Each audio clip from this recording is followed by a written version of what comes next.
Hey guys, this is my out-of-theater reaction for Alien Romulus, directed and co-written by Fede Alvarez, who's probably best known for directing such films as Evil Dead, the Evil Dead remake that is, and Don't Breathe. Now, I am a huge Alien fan, specifically Alien and Aliens. The rest of the franchise can burn in a fire for all I care. And I think a lot of us, we've been holding out hope for a third good or at least great Alien movie, and I've been looking forward to this movie. I had my reservations about it, beforehand. I'm not the biggest Fede Alvarez fan. I feel like as a technical director, he's great, but when it comes to writing, when it comes to the stories, I think he's lacking severely in some cases. But the marketing was really working for me. He seemed to really nail the aesthetic, and I was like, okay, just going back to the practical effects and everything, I was like, oh, this looks great. And I'll tell you right now at the top, this movie has a wonderful aesthetic. Like, one of my biggest issues with the most recent Alien movies, like Prometheus and Alien Covenant, is the fact that even though they take place in the past, like, everything is clean, everything's holograms. It doesn't make any sense. Like, Ridley Scott forgot his own aesthetic to the film that he established the aesthetic with for the entire franchise, which is so bizarre and weird. But Fede Alvarez, he perfectly replicates that aesthetic. It feels like a lived-in dystopian future, what we thought in the late 70s the future would look like. Just everything's covered in grease and grime, everything's yellowed over, just big dumb buttons to press. It's like, nailed it. Just nailed the look. A lot of stuff also very reminiscent of the Alien Isolation video game, so if you like that game, you're probably going to like the aesthetic of this movie too. And you have some really good performances in the film as well. Kaylee Spaney, I think, does a very good job, but the big standout for me is David Johnson. Now, I don't know if I've seen him anything before. This might be the first time I've ever seen him anything. He's great. He plays Andy the android. Andy the android in the movie.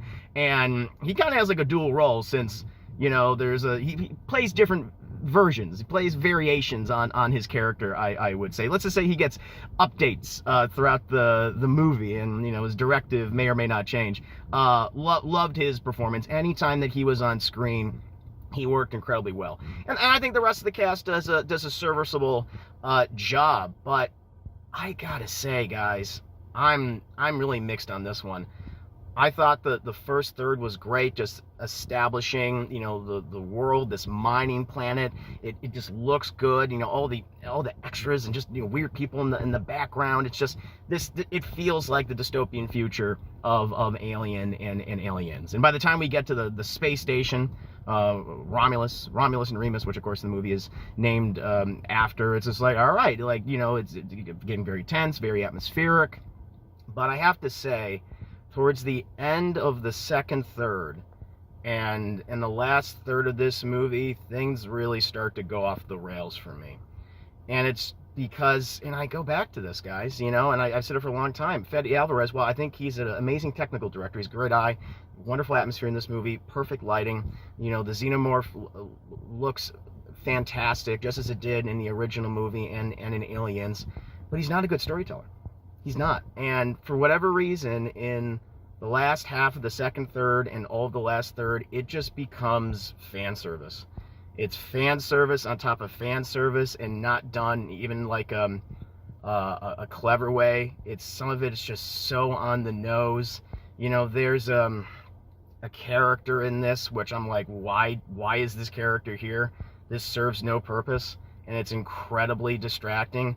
Despite some great practical effects in this movie, there is a weird amount of CGI in regards to a certain character, and it was very distracting. It doesn't match the rest of the film, the rest of the aesthetic that's established, which is so weird because so much of it has great practical effects. There is some good CGI in this movie and blends well, but there's one particular thing that doesn't work. And I'm sorry, but in the last third of this movie, where it replicates the last third of another Alien film.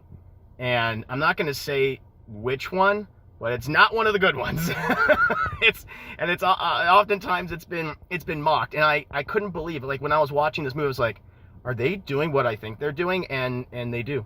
And it's ridiculous, and it really didn't work for me, to be completely honest. And so, yeah, I'm very mixed on this movie, guys. I really want to love it, and for that first third and in the first half of that second third, I was like, wow, you guys are nailing it. I'm loving everything I'm seeing. I'm digging the performances. The look of the film is great. You know, love what they're doing to, you know, the xenomorph and the face huggers and the chest bursters. Like it's super gross. It's super goopy. There's some horrific deaths in this movie and kills, but narratively, it fumbles. It really, really fumbles, and it just comes down to the fact that Fede Alvarez he's just not a very good writer. You know, he for whatever reason, despite having such a strong start, he just felt the need to cram in so many unnecessary things, callbacks to iconic lines in the franchise. It's like, what do you do? And it's so distracting. Like, they emphasize certain things and they pause. It's like they say the thing, and there's a pause, and they emphasize the last thing. It's like, what are you doing? And it just falls flat. And you know, I don't blame the actors. I don't.